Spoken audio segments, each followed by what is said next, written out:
കാഹളത്തിന്റെ തുടർച്ച. പടക്കളം. അധ്യായം 1. S I Ramesh ചന്ദ്രന് തല കറങ്ങി. അയാൾ തന്റെ കയ്യിൽ ഇരിക്കുന്ന സസ്പെൻഷൻ ഓർഡറിലേക്കും CI അനിരുദ്ധന്റെ മുഖത്തേക്കും മാറി മാറി നോക്കി. അനിരുദ്ധൻ ഗൂഢമായി മന്ദഹസിക്കുന്നുണ്ടെന്ന് രമേശ് ചന്ദ്രന് തോന്നി. അല്ലെങ്കിലും തന്റെ പതനത്തിൽ ഇയാൾ ഒത്തിരി സന്തോഷിക്കുമെന്ന് രമേശ് ചന്ദ്രന് അറിയാം. എന്നാലും ഇങ്ങനെയൊന്നും സംഭവിക്കുമെന്ന് സ്വപ്നേബി ചിന്തിച്ചിരുന്നതല്ല താൻ. ഇന്നലെ കണക്കറ്റ് മദ്യപിച്ചിരുന്നു, അതുകൊണ്ടാണ് ഇങ്ങനെയൊക്കെ സംഭവിച്ചത്. തന്റെ പ്രവൃത്തിക്ക് മറ്റാരെയും കുറ്റപ്പെടുത്തേണ്ട കാര്യമില്ലെന്ന് അറിയാമായിരുന്നുവെങ്കിലും അയാൾക്ക് കോപം വന്നു. കത്തുന്ന കണ്ണുകൾ കൊണ്ട് അയാൾ CI അനിരുദ്ധനെ നോക്കി. രമേശ് ചന്ദ്രന്റെ ഓരോ ഭാവവും സാഗൂതം ശ്രദ്ധിക്കുകയായിരുന്നു അനിരുദ്ധൻ. രമേശ് ചന്ദ്ര, അവനവൻ ചെയ്യുന്ന പ്രവൃത്തിക്കുള്ള ഫലം എന്നായാലും തിരിച്ചു കിട്ടും എന്ന വിശ്വാസക്കാരനാണ് ഞാൻ. അത് പ്രകൃതിയുടെ ഒരു നിയമമാണ്. അതുകൊണ്ട് ഇനിയുള്ളത് സ്വയം വിലയിരുത്താനുള്ള സമയമാണ്. താൻ തിരിച്ച് സർവീസിൽ വരും. അപ്പോഴെങ്കിലും ഒരു പുതിയ മനുഷ്യനാകാൻ ശ്രമിച്ചുകൂടെ? ആ വാക്കുകൾ കേൾക്കാനുള്ള ക്ഷമയില്ലായിരുന്നു രമേശ് ചന്ദ്രന്. താൻ പോടോ, എന്റെ കാര്യം നോക്കുവാൻ എനിക്കറിയാം, അയാൾ പൊട്ടിത്തെറിച്ചു. അനിരുദ്ധൻ ജീപ്പിൽ നിന്ന് ചാടി ഇറങ്ങി. കഴിവരുടെ മോനെ, നിനക്ക് ഒന്നുകൂടി എന്നോടങ്ങനെയൊന്ന് സംസാരിക്കാമോടാ? അയാൾ കൈ ചൂണ്ടി. അടിച്ചു നിന്റെ പല്ലുകൾ താഴെയിടും ഞാൻ. അനിരുദ്ധന്റെ ആ ഭാവത്തിന് മുന്നിൽ ശരിക്കും പതറിപ്പോയി രമേശ് ചന്ദ്രൻ. പിന്നീട് പെട്ടെന്ന് ഒന്നും മിണ്ടാതെ അയാൾ തന്റെ ക്വാർട്ടേഴ്സിലേക്ക് പോയി. വാതിൽ തുറന്ന് അകത്ത് കയറിയതേ അലമാരയിൽ നിന്ന് ഒരു കുപ്പി മദ്യമെടുത്ത് വായിലേക്ക് കമഴ്ത്തി. ഒരിറ്റ് വെള്ളം പോലും ചേർക്കാതെ ഏതാണ്ട് 1/3 കുടിച്ച ശേഷമാണ് അയാൾ കുപ്പി മാറ്റിയതും ഇടം കൈകൊണ്ട് ചുണ്ടു തുടച്ചതും. മദ്യം അകത്ത് ചെന്നപ്പോൾ നഷ്ടപ്പെട്ടു പോയിരുന്ന ധൈര്യം വീണ്ടും കിട്ടുന്നത് പോലെ തോന്നി. ഫോണെടുത്ത് ജില്ലാ പ്രസിഡന്റ് പങ്കജാക്ഷന്റെ നമ്പർ കുത്തി. യേസ്. അപ്പുറത്തുനിന്ന് പങ്കജാക്ഷന്റെ ശബ്ദം. ഞാനാ, ഇൻസ്പെക്ടർ രമേശ് ചന്ദ്രൻ. ഇൻസ്പെക്ടറോ? അപ്പുറത്തു നിന്നും പതിഞ്ഞ ചിരി കേട്ടു. താൻ സസ്പെൻഷനിലാണെന്നാണല്ലോ ഞാനിപ്പോൾ അറിഞ്ഞത്. ആ, അതുകൂടി പറയാനാ വിളിച്ചത്. തൽക്കാലം ഇവിടെ നിന്ന് ഒന്ന് മാറി നിൽക്കാനാ എന്റെ തീരുമാനം. അത് നല്ലതാ. പക്ഷേ എനിക്ക് കുറച്ച് പണത്തിന്റെ കൂടി ആവശ്യമുണ്ട്. ആ ചെറുക്കന്മാരുടെ തന്തമാരോട് പറ. ഹ, ഇതെന്തൊരു വർത്തമാനമാ രമേശേ. ഇന്നലെ രാത്രിയിലും തന്നതല്ലേ? അത് ശരി തന്നെ. അവിടെ മണപ്പള്ളിയിൽ കിടക്കുന്ന ജീപ്പിന്റെ ഡാഷിലാ അത്. ഇനി കിട്ടുമെന്ന് എനിക്ക് ഉറപ്പില്ല. അതിനിപ്പം ഞാനെന്ത് ചെയ്യാനാ? തനിക്ക് തരാനുള്ളതൊക്കെ ഇന്നലെ തന്നെ തന്നു. അത് സൂക്ഷിക്കേണ്ട ചുമതല കൂടി എനിക്കുണ്ടോ രമേശ് ചന്ദ്ര? ശബ്ദത്തിൽ പരിഹാസം നിറഞ്ഞു നിൽപ്പുണ്ടെന്ന് അയാൾക്ക് മനസ്സിലായി. അപ്പോൾ പിന്നെയും പങ്കജാക്ഷന്റെ ശബ്ദം കാതുകളിൽ വന്നു വീണു. ഏതായാലും അവരിനി രൂപ തരും എന്നുള്ള വിശ്വാസമൊന്നും എനിക്കില്ല. പ്രത്യേകിച്ചും താനിപ്പോൾ സസ്പെൻഷനിൽ ആകുക കൂടി ചെയ്ത നിലയ്ക്ക്. I C. അപ്പോൾ അതാണ് കാര്യം. സസ്പെൻഷൻ ആയതിനാൽ എന്നെ ഇനി ഒന്നിനും ഉള്ളിലെന്ന് നിങ്ങൾ കരുതുന്നുണ്ടായിരിക്കും അല്ലേ? എങ്കിൽ കേട്ടോ പ്രസിഡന്റ്, കേസ് ഒന്നും ആയിട്ടില്ല. ഞാൻ പുറത്തു നിന്നാലും പലതും നടക്കും, അത് മറക്കണ്ട. രമേശ് ചന്ദ്രന്റെ ഒച്ചയുയർന്നു. താൻ രാവിലെ തന്നെ കുടി തുടങ്ങിയോ? അതെന്റെ കാര്യം നിങ്ങൾ അന്വേഷിക്കണ്ട. എനിക്ക് രൂപ തരാൻ പറ്റുമോ ഇല്ലയോ അത് പറ. തൽക്കാലം നടക്കുമെന്ന് തോന്നുന്നില്ല സുഹൃത്തെ. എങ്കിൽ ഞാൻ ഇരിക്കുന്നിടത്ത് കൊണ്ടുവന്ന് പണം തരുന്ന കളി എനിക്കറിയാം. രോഷത്തോടെ രമേശ് ചന്ദ്രൻ ഫോൺ വെച്ചു. പട്ടികൾ. ഒരാപത്ത് വന്നപ്പോൾ സഹായിക്കാൻ ഒരുത്തനുമില്ല. അല്ലെങ്കിലും ഈ രാഷ്ട്രീയക്കാര് നാറുകള് ഇങ്ങനെ തന്നെയാ. കാര്യം കാണാൻ എവിടം വരെ വേണമെങ്കിലും നക്കും. അത് കഴിഞ്ഞാൽ കണ്ടിട്ടുമില്ല കേട്ടിട്ടുമില്ല. അയാൾ പിന്നെയും കുപ്പിയെടുത്ത് വായിലേക്ക് കമഴ്ത്തി. വാസ്തവത്തിൽ ഇന്നലത്തെ രൂപ എവിടെയാണെന്ന് നല്ല നിശ്ചയമില്ല. ജീപ്പിന്റെ ഡാഷിലായിരുന്നെന്ന് വെറുതെ അങ്ങ് പറഞ്ഞെന്നേയുള്ളൂ. എന്തായാലും ഒരുത്തനെയും അങ്ങനെ വിടാൻ തീരുമാനിച്ചിട്ടില്ല താൻ. എല്ലാ അവന്മാരെയും ഒരു പാഠം പഠിപ്പിക്കും. അയാൾ കസേരയിൽ പതിയെ പിന്നോട്ട് ചാരി കണ്ണുകൾ അടച്ചിരുന്നു. ഈ നേരത്ത് പ്രേമചന്ദ്രന്റെ വീട്ടിൽ ഋഷി സന്തോഷം കൊണ്ട് മതിമറക്കുകയായിരുന്നു. ഒത്തിരി ദിവസത്തിന് ശേഷം അവൻ ചിരിക്കുന്നത് പപ്പയും മമ്മിയും കണ്ടു. ആ രമേശ് ചന്ദ്രന്റെ നിൽപ്പ് ഒന്ന് കാണണമായിരുന്നു. അങ്ങോട്ട് ചെന്ന് ഒന്ന് പൊട്ടിക്കാനാ എനിക്ക് തോന്നിയത്. അവൻ ആവേശം കൊണ്ടു. വേണ്ട ഋഷിമോനെ, ഒരു രമേശ് ചന്ദ്രൻ സസ്പെൻഷനിലായി എന്ന് കരുതി ഒന്നുമാകുന്നില്ല. ആ സ്ഥാനത്ത് മറ്റൊരാൾ വന്നാലും ഇവിടുത്തെ രാഷ്ട്രീയക്കാരുടെ വാലാട്ടുകളായി തന്നെ തുടരും. പ്രേമചന്ദ്രൻ പറഞ്ഞെങ്കിലും അതവൻ അത്ര കാര്യമാക്കിയില്ല. ആ മനസ്സിലപ്പോൾ മറ്റു ചിലതായിരുന്നു. രമേശ് ചന്ദ്രനെ അങ്ങനെ ചെയ്തവരെ ഒന്ന് കണ്ടിരുന്നെങ്കിൽ ഉള്ളു തുറന്ന് ഒന്ന് അഭിനന്ദിക്കാമായിരുന്നുവെന്ന് അവന് തോന്നി. അന്ന് ഉച്ചയ്ക്കത്തെ TV ന്യൂസുകളിൽ രമേശ് ചന്ദ്രന്റെ ചിത്രങ്ങൾ സഹിതമുള്ള വാർത്തകൾ ഉണ്ടായിരുന്നു. പകൽ പോയി. അത്താഴം കഴിഞ്ഞു കിടന്നിട്ടും ഋഷിക്ക് ഉറക്കം വന്നില്ല. ഇടയ്ക്കിടെ അവൻ എണീറ്റ് പായിൽ കുത്തിയിരുന്നു. പിന്നെ കിടന്നു. വെളുപ്പാൻ കാലം ആയപ്പോഴാണ് ഒന്ന് മയങ്ങിയത്. രാവിലെ ഉണർന്നയുടനെ അവൻ കുളിച്ച് തയ്യാറാകുന്നത് കണ്ടപ്പോൾ പ്രേമചന്ദ്രൻ നെറ്റി ചുളിച്ചു. നീ എങ്ങോട്ടാ മോനെ? ടൗൺ വരെ ഒന്ന് പോകണം. എന്തിനാ? വെറുതെ ഇവിടെ തന്നെ ഇരുന്നിട്ട് ഭ്രാന്ത് പിടിക്കും പോലെ. അത് ന്യായമാണെന്ന് പ്രേമചന്ദ്രനും തോന്നി. ഋഷി പുറപ്പെടാൻ നേരത്ത് നിത്യമോൾ അവന്റെ അടുത്ത് വന്നു. എന്താ കൊച്ചുമോളെ, അണ്ണൻ പോയേച്ചു വരുമ്പം എനിക്ക് കളർ പെൻസില് വാങ്ങിച്ചോണ്ട് വരുമോ? അവൻ മൂളി. പിന്നെ എന്തോ ഓർത്തുകൊണ്ട് അവളുടെ തലമുടിയിൽ പതിയെ തലോടി. അണ്ണൻ കരയുവാണോ? നിത്യമോൾ ചോദിച്ചപ്പോഴാണ് തന്റെ കണ്ണുകൾ നിറഞ്ഞിരിക്കുകയാണെന്ന് അവൻ അറിഞ്ഞത്. പൊടി വീണതാ മോളെ എന്ന് പറഞ്ഞിട്ട് അവൻ സൂത്രത്തിൽ കൈപ്പുറം കൊണ്ട് കണ്ണു തുടച്ചു. ബസ് സ്റ്റോപ്പിൽ വന്നു നിന്ന് അധിക നേരം കഴിയുന്നതിന് മുൻപ് തന്നെ പട്ടണത്തിലേക്കുള്ള ബസ് കിട്ടി. അവിടെ എത്തിയ അവൻ ഇന്ദ്രജിത്തിന്റെ ഓട്ടോ കിടക്കുന്ന സ്റ്റാൻഡിലേക്ക് ചെന്നു. അവന്റെ വണ്ടി അവിടെ ഉണ്ടായിരുന്നില്ല. മറ്റൊരാളോട് തിരക്കി. ജിത്ത് ഇപ്പോൾ ഒരു ഓട്ടം പോയതേയുള്ളൂ, പെട്ടെന്ന് വരും. എന്നിട്ടും അരമണിക്കൂർ കാത്തു നിൽക്കേണ്ടി വന്നു അവന്. ജിത്ത് വന്നതോടെ ഋഷിയെ കണ്ട് വേഗം അടുത്തു വന്നു. എന്താ ഋഷി ഇവിടെ? എനിക്ക് ജിത്തണ്ണനോട് അല്പം സംസാരിക്കാനുണ്ട്. ജിത്തിന്റെ നെറ്റിയൊന്ന് ചുളിഞ്ഞു. ഒരു നിമിഷം അവന്റെ മുഖത്തേക്ക് തന്നെ നോക്കി നിന്നിട്ട് ജിത്ത് പറഞ്ഞു, നീ വണ്ടിയിലോട്ട് കയറ്. ഇന്ദ്രജിത്ത് ഋഷിയെയും ഓട്ടോയിൽ കയറ്റിപ്പോയി. പട്ടണപ്രാന്തത്തിലുള്ള ഒരു പാടത്തിനരികിൽ പടർന്നു നിന്നിരുന്ന ഒരു വൃക്ഷച്ചുവട്ടിൽ ഓട്ടോ നിർത്തി. അവൻ ഇറങ്ങി. പിന്നിൽ വന്നിരുന്നു. ഇനി പറ ഋഷി, നിന്നെ ഞാൻ എങ്ങനെയെങ്കിലും സഹായിക്കണോ? വേണം. അവൻ ജിത്തിന്റെ കരം കവർന്നു. പറ, എന്തു വേണം? എസ് ഐ രമേശ് ചന്ദ്രൻ ഇപ്പോൾ സസ്പെൻഷനിലല്ലേ? അതെ. ഗൂഢമായൊരു പുഞ്ചിരി അവന്റെ മുഖത്ത് തെളിഞ്ഞു. ജിത്തേട്ടൻ അറിയാമോ അവൻ എന്നെ? ഋഷിയുടെ ചുണ്ടുകൾ വിതുമ്പി. ഞാനിത് വീട്ടിൽ ആരോടും പറഞ്ഞിട്ടില്ല. പക്ഷേ എനിക്ക് ഈ അവസരത്തിലെങ്കിലും അയാളെ ഒന്ന് കാണണം. അവന്റെ ഉള്ളിലിരിപ്പ് എന്താണെന്ന് ജിത്തിന് വ്യക്തമായി കഴിഞ്ഞിരുന്നു. നീ വാടാ. ജിത്ത് വീണ്ടും ഓട്ടോ സ്റ്റാർട്ടാക്കി. ആ യാത്ര എസ് ഐ രമേശ് ചന്ദ്രൻ താമസിക്കുന്ന ക്വാർട്ടേഴ്സിനരികിൽ കൂടിയായിരുന്നു. വേഗത കുറച്ച് മുന്നോട്ടു പോകുന്നതിനിടയിൽ അവരിരുവരും ഒന്ന് പാളി നോക്കി. വാതിൽ പകുതി തുറന്നു കിടക്കുന്നു. അയാൾ അകത്തുണ്ട്. അവർ ഇറങ്ങി. അന്ന് ഉച്ച കഴിഞ്ഞ് ഇന്ദ്രജിത്ത് പ്രേമചന്ദ്രന്റെ വീട്ടിലെത്തി. അവനെ കണ്ടപ്പോൾ അയാൾ ഓടിവന്ന് കരം കവർന്നു. വീടിനുള്ളിലേക്ക് ക്ഷണിച്ചിരുത്തി. എന്തൊക്കെയാ ജിത്തെ വിശേഷം? ഓ, ഇങ്ങനെയൊക്കെ അങ്ങ് പോകുന്നു. അമൃത അവന് കടുങ്കാപ്പി കൊണ്ടുവന്ന് കൊടുത്തു. വാതിലിന് പിന്നിൽ നിന്ന് വിനയെയും നിത്യമോളും എത്തി നോക്കി. ഈ വഴി പോയപ്പോൾ ഒന്ന് കയറിയെന്നേ ഉള്ളൂ ഞാൻ, ഇന്ദ്രജിത്ത് പറഞ്ഞു. പിന്നെ ഒരു കാര്യം, ഋഷി എന്റെ വീട്ടിലുണ്ട്. പ്രേമചന്ദ്രനും അമൃതയും ഒന്നും മനസ്സിലാക്കാതെ പരസ്പരം നോക്കി. ഞങ്ങൾക്ക് ഇന്ന് ഒരാളെ കാണാൻ പോകണം. ഋഷിയുടെ ചെറിയൊരു ജോലിക്കാര്യത്തിന്. നാളെയേ വരൂ. എന്തു ജോലിയാ ജിത്തെ? എന്തിനും ഒരുക്കമാ ഋഷി. എല്ലാം നാളെ വിശദമായിട്ട് പറയാം. അവൻ പക്ഷേ ഞങ്ങളോട് ഒന്നും പറഞ്ഞില്ലല്ലോ. അമൃതയ്ക്ക് കുണ്ഠിതം. കാര്യം ശരിയാകുകയാണേൽ പറഞ്ഞാ മതിയെന്നായിരുന്നു അവന്റെ തീരുമാനം.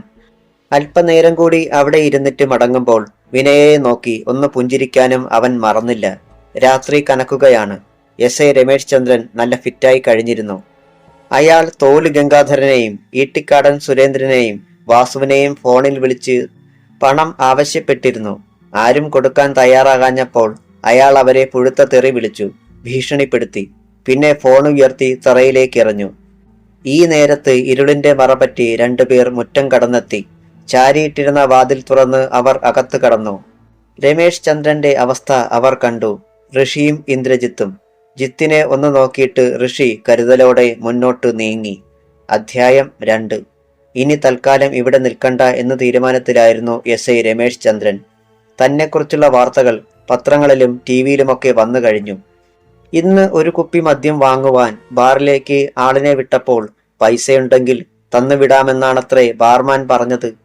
ഇന്നലെ വരെ താൻ ഒരാളിനെ വിട്ടാൽ ഇഷ്ടമുള്ള ബ്രാൻഡ് കൊടുത്തു വിടുമായിരുന്ന കഴിവേറി മോന്മാരാണിപ്പോൾ ഓന്തിൻ്റേതുപോലെയുള്ള നിറം മാറ്റം. സസ്പെൻഷനിലായ തന്നെ കൊണ്ടിപ്പോൾ ഒരുത്തനും ഉപകാരം ഉണ്ടാകാനില്ലെന്ന് മനസ്സിലാക്കി കഴിഞ്ഞു. ഇനി താൻ സർവീസിൽ തിരികെ കയറുമ്പോൾ ഇവിടെ ഉണ്ടാകത്തില്ലെന്നും അവന്മാർക്കൊക്കെ നല്ലവണ്ണം അറിയാം. പട്ടികൾ. രമേശ് ചന്ദ്രൻ ഒന്ന് കാറിത്തുപ്പി. സിവിൽ സപ്ലൈയിൽ നിന്നും വാങ്ങിക്കൊണ്ടുവന്ന മദ്യമാണ് അയാളിപ്പോൾ കുടിച്ചുകൊണ്ടിരുന്നത്. കുപ്പിയിൽ അവശേഷിച്ചിരുന്നത് കൂടി ഗ്ലാസ്സിലേക്ക് ഒഴിച്ചിട്ട് നോക്കുമ്പോൾ സോഡയില്ല. കുപ്പിയെടുത്ത് ഒരേറ് വെച്ചു കൊടുത്തു. അത് ഭിത്തിയിൽ ചെന്നിടിച്ച് ചിതറി വീണു. വെള്ളം ഇരുന്നിരുന്ന പ്ലാസ്റ്റിക് ജഗ് എടുത്തു നോക്കിയപ്പോൾ അതിലും ഇല്ല. നാശം. പുറം കൈകൊണ്ട് ഒരു തട്ട് കൊടുത്തു. ഇനി എഴുന്നേറ്റ് പോയി വെള്ളമെടുക്കാൻ വയ്യ. ഗ്ലാസ് ഉയർത്തി മദ്യം വായിലേക്ക് ഒഴിച്ചു. അന്നനാളം എരിഞ്ഞമർന്നു. ഒന്നുകൂടി കാർക്കിച്ചു തുപ്പിയിട്ട് ഇടം കൈകൊണ്ട് ചുണ്ടു തുടച്ചു. ഷാപ്പുകാരി കഴിവേറുടെ മോള് ലളിത.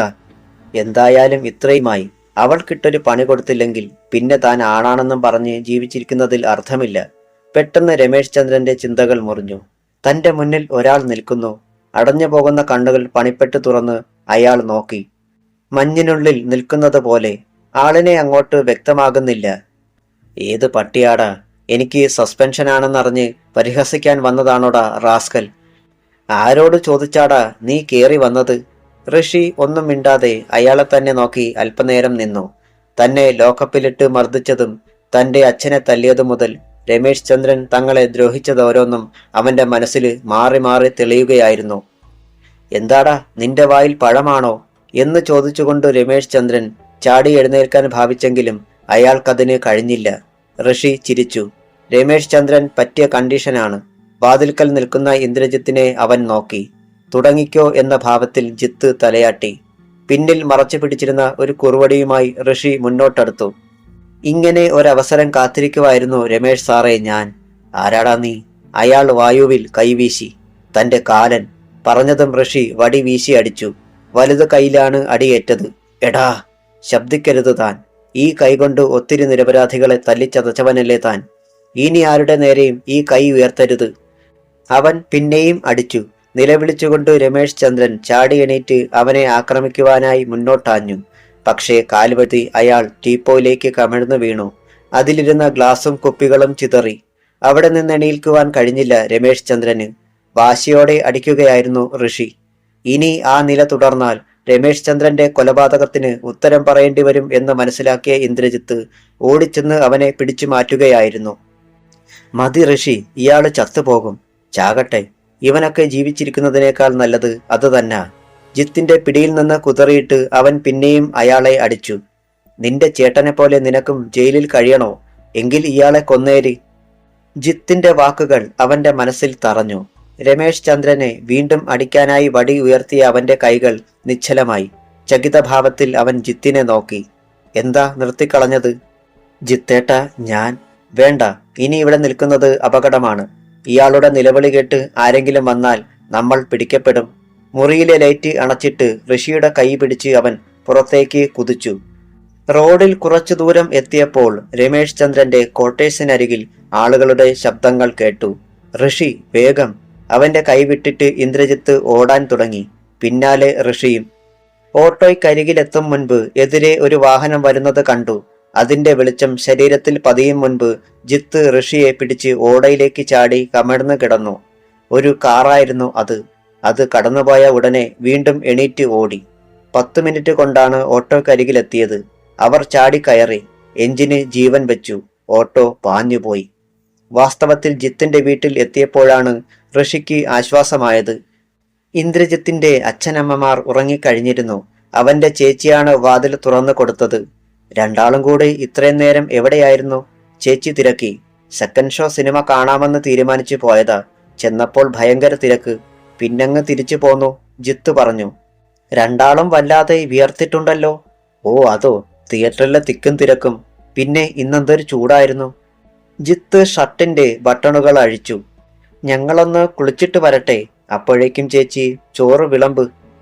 പട്ടണത്തിൽ വന്ന ശേഷം ജിത്ത് ഋഷിയെ തന്റെ വീട്ടിൽ കൊണ്ടുവന്ന് നിർത്തിയിട്ട് തന്നെയായിരുന്നു അവന്റെ വീട്ടിൽ പോയി വിവരം പറഞ്ഞത്. ഋഷിയെ അച്ഛനും അമ്മയ്ക്കും ചേച്ചിക്കുമൊക്കെ ഇഷ്ടമാവുകയും ചെയ്തു. ഇരുവരും തൊട്ടടുത്തുള്ള ഒരു കുളത്തിലാണ് പോയി കുളിച്ചത്. സോപ്പ് തേക്കുന്നതിനിടയിൽ ജിത്ത് ചോദിച്ചു, ഞാനൊരു കാര്യം ചോദിച്ചാൽ നീ സത്യം പറയുമോ ഋഷി? അതെന്താ ജിത്തേട്ട അങ്ങനെ ചോദിക്കുന്നത്? എന്ത് മറച്ചു വയ്ക്കാനാ ഞാൻ? അവൻ ചിരിച്ചു. എങ്കിൽ പറ, ഗോപിനാഥിനെ അന്ന് തല്ലിയതും നീ തന്നെയല്ലേ? ഞെട്ടിപ്പോയി ഋഷി. ജിത്തേട്ടൻ എങ്ങനെ ഇതറിഞ്ഞു? ഇരുളായിരുന്നതിനാൽ അവന്റെ മുഖത്തുണ്ടായ ഭാവമാറ്റം ഇന്ദ്രജിത്ത് കണ്ടില്ല. നീ എന്താ മിണ്ടാത്തത്? അല്ല, അത് പിന്നെ ഞാൻ. നീ നിന്ന് പരുങ്ങുകയൊന്നും വേണ്ട. നീയാണോ അല്ലയോ എന്ന് മാത്രം പറഞ്ഞാൽ മതി. ഞാൻ ആരോടും പറയാനൊന്നും പോകുന്നില്ല. അവസാനം ഋഷിക്ക് സമ്മതിക്കേണ്ടി വന്നു. പക്ഷേ ജിത്തേട്ടൻ ഇതെങ്ങനെ അറിഞ്ഞു? അവനെ ചോദിക്കാതിരിക്കാനായില്ല. ഇന്നത്തെ നിന്റെ കുറുവടി പ്രയോഗം കണ്ടപ്പോൾ അങ്ങനെ സംശയിച്ചു പോയതാ. പിന്നെ ഇരുവരും മിണ്ടിയില്ല. കുളി കഴിഞ്ഞെത്തുമ്പോൾ ചേച്ചി ചോറ് വിളമ്പി വെച്ചിരുന്നു. നല്ല വിശപ്പുണ്ടായിരുന്നതിനാൽ അധികം കറികളൊന്നും ഇല്ലാതിരുന്നിട്ടും അവന് നല്ല രുചി തോന്നി. കുറച്ച് ചോറ് കൂടി ഇടട്ടെ ഋഷി? ചേച്ചി ചോറുപാത്രം എടുത്തു. അയ്യോ ചതിക്കല്ല ചേച്ചി, ഇപ്പോൾ തന്നെ വയറ് പൊട്ടാറായി. അവന്റെ ഭാവം കണ്ടപ്പോൾ അവൾ ചിരിച്ചുപോയി. ഇന്ദ്രജിത്തും ഋഷിയും ഒരു മുറിയിൽ തന്നെയാണ് ഉറങ്ങാൻ കിടന്നത്. നല്ല ക്ഷീണം ഉണ്ടായിരുന്നതിനാൽ ഇരുവരും പെട്ടെന്ന് ഉറങ്ങിപ്പോയി. പിറ്റേന്ന് രാവിലെ കാപ്പികുടി കഴിഞ്ഞിട്ട് ഋഷി പുറപ്പെടാൻ അവരൊക്കെ സമ്മതിച്ചുള്ളൂ. ഓട്ടോയിലാണ് ജിത്ത് അവനെ വീട്ടിൽ എത്തിച്ചത്. അപ്പോൾ പ്രേമചന്ദ്രൻ സ്ഥലത്തുണ്ടായിരുന്നില്ല. രാവിലെ എവിടേക്കോ പോയതാണ്. നിത്യമോൾ ജിത്തിനെ കണ്ടപ്പോൾ ചിരിച്ചു. എന്നാൽ വിനയ സൂത്രത്തിൽ പിൻവലിഞ്ഞു കളഞ്ഞു. ജോലിക്കാര്യം എന്തായി മോനെ? അമൃത തിരക്കി. അത് ഉദ്ദേശിച്ചതുപോലെ നടന്നില്ല ചേച്ചി, ജിത്ത് മറുപടി പറഞ്ഞു. പ്രായപൂർത്തിയാകാത്തയാളിനെ ജോലിക്ക് നിർത്തുവാൻ ആ മനുഷ്യന് മടി. ഇന്നത്തെ കാലത്ത് ആരെങ്കിലും ഒരു പരാതി കൊടുത്താൽ കോടതിയിൽ കയറി ഇറങ്ങേണ്ടി വരുമെന്ന് ആ മനുഷ്യന് പേടി. സാരമില്ല, ഇനിയും ശ്രമിക്കാമല്ലോ. അല്പനേരം കൂടി സംസാരിച്ചിരുന്നിട്ട് ജിത്ത് യാത്ര പറഞ്ഞിറങ്ങി. ഓട്ടോക്കരികിൽ വരെ ഋഷിയും വന്നു. രമേശ് ചന്ദ്രന് എങ്ങനെയുണ്ടെന്ന് ഒന്ന് തിരക്കിയേക്കണേ ജിത്തണ്ണ, ഋഷി പറഞ്ഞു. അതൊക്കെ ഞാനേറ്റു. പക്ഷേ 2 സംരംഭങ്ങൾ വിജയിച്ചെന്ന് കരുതി നീ ബാക്കിയുള്ള ശത്രുക്കളെ നേരിടാൻ ചുമ്മാതങ്ങ് ചാടി പുറപ്പെട്ടേക്കരുത്. എല്ലാത്തിനും പറ്റിയ അവസരം വരും, അതുവരെ കാത്തിരിക്കണം. ശരി, പിന്നെ കാണാം. ജിത്ത് ഓട്ടോ സ്റ്റാർട്ട് ചെയ്തു. 1-2 ദിവസങ്ങൾ കൂടി കഴിഞ്ഞു. രമേശ് ചന്ദ്രനെ ആരോ തല്ലിച്ചതച്ച വാർത്ത പത്രത്തിലുണ്ടായിരുന്നു. അയാൾ ആശുപത്രിയിലാണെന്നും. യദുരാമനെ വീണ്ടും കോടതിയിൽ ഹാജരാക്കേണ്ട സമയമാകുകയാണ്. പ്രേമചന്ദ്രൻ അഡ്വക്കേറ്റ് മുല്ലക്കൽ സുരേഷിനെയും കടുവ സുനിലിനെയും പോയി കണ്ടു. ഇത്തവണ ബെയിൽ കിട്ടുമെന്ന് അവർ ഉറപ്പ് നൽകി. വാസ്തവത്തിൽ പ്രേമചന്ദ്രന്റെ ഉള്ളിൽ തീയായിരുന്നു. ജയിലിൽ നിന്ന് വരുന്ന തന്റെ മകന്റെ സ്വഭാവം എന്തായിരിക്കും? ഏത് പാവത്തിനെയും ജയിലൊരു പുതിയ മനുഷ്യനാക്കുമെന്നാണ് കേട്ടിട്ടുള്ളത്. യദുരാമനും അതുപോലെ. അതേക്കുറിച്ച് ഓർക്കാൻ തന്നെ അയാൾ ഭയന്നു. എന്നാൽ ജയിലിൽ അപ്പോൾ യദുരാമൻ ശത്രുക്കളുടെ മുഖങ്ങൾ മനസ്സിൽ പതിപ്പിച്ച് കാത്തിരിക്കുകയായിരുന്നു. തനിക്ക് ജയശ്രീ കൊലപാതകത്തിൽ ശിക്ഷ കിട്ടുമെന്ന് അവൻ ഏതാണ്ട് തീർച്ചയാക്കി കഴിഞ്ഞു. വാവച്ചനും ഗോപിനാഥും ഹരിലാലും സാക്ഷി പറയുമ്പോൾ കേസിൽ താൻ ശിക്ഷിക്കപ്പെടാതിരിക്കുവാൻ യാതൊരു ന്യായവും കാണുന്നില്ല. രാത്രിയിൽ ഉറക്കമില്ലാതെ അവൻ ഇരുവഴികളിൽ പിടിച്ച് പുറത്തേക്ക് നോക്കി നിൽക്കുമ്പോൾ തോളിൽ ഒരു കൈ അമർന്നു. യദുരാമൻ തിരിഞ്ഞു നോക്കി. ശശിയുടെ മുഖം മങ്ങിയ ഇരുളിൽ കണ്ടു. എന്താടാ, എനിക്കുറക്കം വരുന്നില്ല. ഇത്തവണ ജാമ്യം കിട്ടുമോ എന്ന സംശയമാണോ? അവൻ മിണ്ടിയില്ല. ജാമ്യം കിട്ടുമടാ, എന്റെ മനസ്സങ്ങനെ പറയുന്നു. പിന്നെ മറ്റൊന്ന്, നീ പുറത്തിറങ്ങുന്നതിന്റെ തലേന്ന് ചീങ്കണ്ണി പരമവും പുറത്തിറങ്ങും. സൂക്ഷിക്കണം നീ. ഇവിടെ വെച്ചുണ്ടായ പ്രശ്നത്തിന് അയാൾ കണക്ക് ചോദിക്കാൻ വരും. ഞാനത് നേരത്തെ തന്നെ കരുതിയിട്ടുണ്ട് ശശിയേട്ടാ. ഇപ്പോൾ കൊല്ലാനും ചാവാനും ഒരുക്കമാ ഞാൻ. യദു. അറിയാതെ ശശിയുടെ ഒച്ചയുയർന്നു. വിക്രമൻ കൂർക്കം വലിച്ചുറങ്ങുകയാണ്. അതെ ശശിയേട്ടാ, ഇനി എന്തിന് ഒരു ജീവിതത്തെക്കുറിച്ച് ചിന്തിക്കണം ഞാൻ? ഒക്കെ പോയില്ലേ. എന്റെ ഭാവി, സ്വപ്നങ്ങൾ. മനസ്സിലിപ്പോൾ ഒന്ന് മാത്രമേയുള്ളൂ, പക. യദു, ഒക്കെ നിന്റെ തോന്നലുകളാണ്. ഒത്തിരി ജീവിതം ബാക്കി കിടക്കുന്നവനാണ് നീ. ഇങ്ങനെ ഒരു കള്ളക്കേസിൽ കുടുങ്ങിപ്പോയതുകൊണ്ട് നിനക്കിനി നല്ലൊരു ഭാവിയില്ലെന്ന് വിചാരിക്കരുത്. കാലം സത്യം തെളിയിക്കും. അന്ന് നിന്നെ എല്ലാവരും മനസ്സിലാക്കും. ആത്മനിന്ദയുടെ ഭാവത്തിൽ യദുരാമൻ ഒന്ന് ചിരിച്ചു. അനുഭവിക്കേണ്ടത് മുഴുവൻ അനുഭവിച്ചു കഴിഞ്ഞിട്ട് എല്ലാവരും എന്നെ മനസ്സിലാക്കിയിട്ട് എന്താ ശശിയേട്ട പ്രയോജനം? അതിനുത്തരം നൽകുവാൻ ശശിക്ക് കഴിഞ്ഞില്ല. അടുത്ത ദിവസം കിച്ചണിലായിരുന്നു അന്ന് യദുരാമന്റെ ജോലി. അവിടേക്ക് ചെന്ന അവൻ പെട്ടെന്ന് നിന്നുപോയി. മുന്നിൽ ചീങ്കണ്ണി പരമോ. അയാൾക്കും അന്ന് അവിടെ തന്നെ ഡ്യൂട്ടി. ആ കണ്ണുകളിൽ ക്രൂരമായ ഒരു മിന്നലുണ്ടായി. അധ്യായം 3. കിച്ചണിലെ സിമന്റ് മേശപ്പുറത്ത് കയറിയിരുന്ന് മറ്റുള്ളവരെ കൊണ്ട് ജോലി ചെയ്യിക്കുകയായിരുന്നു ചീങ്കണ്ണി പരമോ. വാതിൽക്കലെത്തിയ യദുരാമൻ ഒരു മാത്ര സംശയിച്ചു നിന്നു. അവനെ കണ്ട നിമിഷത്തിൽ തന്നെ ചീങ്കണ്ണി പരമുവിന്റെ മുഖത്തും ഒരു ഭാവമാറ്റം ഉണ്ടായി. കാത്തിരുന്ന ഇരയെ കയ്യിൽ കിട്ടിയ ഭാവം. എന്താടാ നായിന്റെ മോനെ അവിടെ തന്നെ നിന്ന് കളഞ്ഞത്? ഇങ്ങോട്ട് കയറി വന്ന് ജോലി ചെയ്യടാ, പരമോ ശബ്ദമുയർത്തി. യദുരാമൻ അയാളെ തുറച്ചു നോക്കി. എന്താടാ, നോക്കി പേടിപ്പിക്കുകയാണോ? മനഃപൂർവ്വം ഉടക്കാനെന്ന ഭാവത്തിൽ തന്നെയായിരുന്നു പരമോ. അവൻ ചുറ്റും ശ്രദ്ധിച്ചു. പരമോ ഒച്ചയുയർത്തിയപ്പോൾ തന്നെ മറ്റുള്ളവരുടെ എല്ലാം ശ്രദ്ധ അവിടേക്കായിരുന്നു. ഒറ്റ ഗാർഡ് പോലും അവിടെ ഉണ്ടായിരുന്നില്ല. ഇങ്ങോട്ട് കയറി വന്ന് ഈ പാത്രങ്ങളൊക്കെ കഴുകി ഇത് അടുപ്പത്ത് വയ്ക്കടാ. ഒരു വലിയ അണ്ടാവിന് നേരെ പരമോ കൈ ചൂണ്ടി. ഇങ്ങനെ കൽപ്പിക്കാൻ നീ ആരാടാ? നിന്നെപ്പോലെ തന്നെയാ ഞാനും ഇതിനുള്ളിൽ. ജോലി ചെയ്താൽ മതി നീയും. മറ്റുള്ളവരെ കൊണ്ട് ചെയ്യിക്കാൻ നോക്കണ്ട. ആഹാ, എന്നാൽ നിന്നെ കൊണ്ട് ചെയ്യിക്കാമോ എന്ന് ഞാനൊന്ന് നോക്കട്ടടാ. പരമോ മേശപ്പുറത്തു നിന്നും ചാടി ഇറങ്ങി. ഒരേറ്റുമുട്ടൽ ഉണ്ടാകുകയാണെങ്കിൽ ഒട്ടും പിന്നോട്ടില്ലെന്ന് തീരുമാനിച്ചിരുന്നു യദുരാമനും. കഴിഞ്ഞ തവണ ഇവൻ തന്നോട് ഇടഞ്ഞപ്പോൾ കഴിവതും ഒഴിഞ്ഞു മാറിയിട്ട് പിന്നീടാണ് താൻ തിരിച്ചടിച്ചത്. എന്നാൽ അങ്ങനെ അരുതെന്ന പാഠം ഈ ജയിൽ ജീവിതമാണ് തന്നെ പഠിപ്പിച്ചത്. നിരപരാധിയായ താൻ അപരാധിയായിട്ട് ഇവിടെ വന്നു. അപരാധികൾക്ക് നിയമം കൂട്ടുനിൽക്കുന്ന ഈ രാജ്യത്ത് ഇനി മേലുകീഴ് നോക്കണ്ടെന്ന് തീരുമാനിച്ചിരിക്കുകയായിരുന്നു യദുരാമൻ. ചീങ്കണ്ണി പരമു അവന്റെ തൊട്ടുമുന്നിലെത്തിയിരുന്നു. പാത്രം കഴുകി വെക്കടാ. നീ പോടാ പുല്ലേ, എനിക്ക് മനസ്സില്ല, അവൻ തിരിച്ചടിച്ചു. പരമുവിന്റെ കണ്ണുകൾ കത്തി. അയാൾ പല്ലിളിച്ചു. ജയിലിന് പുറത്ത് വെച്ച് വേണ്ടടാ, അവസരം ഒത്തുകിട്ടിയത് കൊണ്ട് ഇവിടെ വെച്ച് തന്നെ നിന്റെ കാര്യം തീർത്തേക്കാം. വലത് കൈ ഓങ്ങിയിട്ട് ഇടത് കൈ കൊണ്ട് ഒറ്റയടിയായിരുന്നു പരമു. എന്നാൽ അയാൾക്ക് അത്തരമൊരു രീതിയുണ്ടെന്ന് ശശി നേരത്തെ അവനോട് പറഞ്ഞിരുന്നു. അതിനാൽ നിഷ്പ്രയാസം ആ അടി തടുക്കുവാൻ അവന് കഴിഞ്ഞു. പരമുവിന് അത് നാണക്കേടായിപ്പോയി. കഴിഞ്ഞ തവണത്തെ പരാജയത്തിൽ നിന്ന് സ്വയം രക്ഷപ്പെടുവാൻ അയാൾക്ക് യദുരാമനെ തോൽപ്പിക്കണമായിരുന്നു. വലം കൈ വീശിയും അയാൾ അടിച്ചു. അതും അവൻ തടഞ്ഞു. കൈകൾ കൊണ്ടുള്ള ബലപരീക്ഷണം തുടങ്ങി അവർ. മറ്റുള്ള തടവുകാർ ചുറ്റും കൂടി. പക്ഷേ അപ്പോഴേക്കും ഗാർഡുകൾ ഓടിവന്നു. എന്താടാ ഇവിടെ, എടാ എന്താന്ന്? എന്നിട്ടും ഇരുവരും പിടിവിട്ടില്ല. പിടിച്ചു മാറ്റിനടാ ഇവന്മാരെ, തടവുകാരെ നോക്കിക്കൊണ്ട് ഗാർഡുകൾ ശബ്ദമുയർത്തി. വളരെ പണിപ്പെട്ട് അവർ ഇരുവരെയും വലിച്ചകറ്റി. രക്ഷപ്പെട്ടെന്ന് കരുതണ്ടടാ നീ, ഈ കൈകൊണ്ട് തന്നാടാ നിന്റെ അന്ത്യം.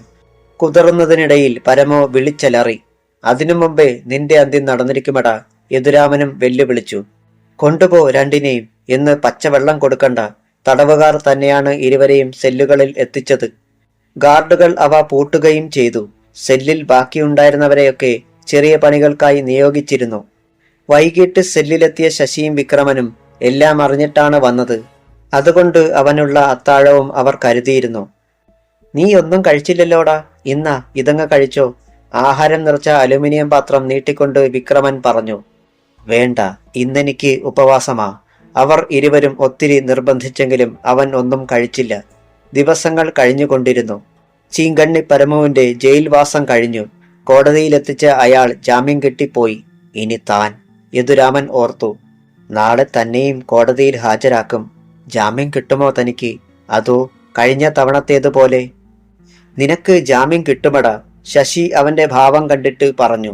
എങ്കിലും യദുരാമന് പിന്നെയും വിശ്വാസക്കുറവായിരുന്നു. രാത്രി വളരെ ഇരുട്ടും വരെയും അവൻ അതേക്കുറിച്ചായിരുന്നു ചിന്തിച്ചു കൊണ്ടിരുന്നത്. ആ നേരത്ത് മണപ്പള്ളിയിൽ യദുരാമന്റെ വീട്ടിലും ആരും ഉറങ്ങിയിരുന്നില്ല. നിത്യമോൾ പോലും വല്യേട്ടൻ നാളെ വരുമോ എന്നു തന്നെയായിരുന്നു ആ കുഞ്ഞു മനസ്സിന്റെയും സംശയം. ജാമ്യം കിട്ടുമെന്ന് വക്കീൽ തീർത്ത് പറഞ്ഞിട്ടുണ്ട്, പ്രേമചന്ദ്രൻ മറ്റുള്ളവരോട് പറഞ്ഞു. കഴിഞ്ഞ തവണയും അങ്ങേര് അത് തന്നല്ലേ പപ്പ പറഞ്ഞത്, എന്നിട്ടെന്തായി? ഋഷി നീരസത്തോടെ തിരക്കി. പ്രേമചന്ദ്രൻ അവനെ ഒന്ന് നോക്കി. അതിന്റെ മറുപടിയല്ല അയാളിൽ നിന്ന് ഉണ്ടായത്. ജാമ്യം കിട്ടി എന്നതുകൊണ്ട് മാത്രം പ്രശ്നം തീരുന്നില്ല. യദുമോൻ ഇങ്ങെത്തിക്കഴിഞ്ഞാൽ. അമൃത നടുക്കത്തിൽ മുഖമുയർത്തി. പൊതുവെ ശാന്ത സ്വഭാവക്കാരനായിരുന്നു അവൻ.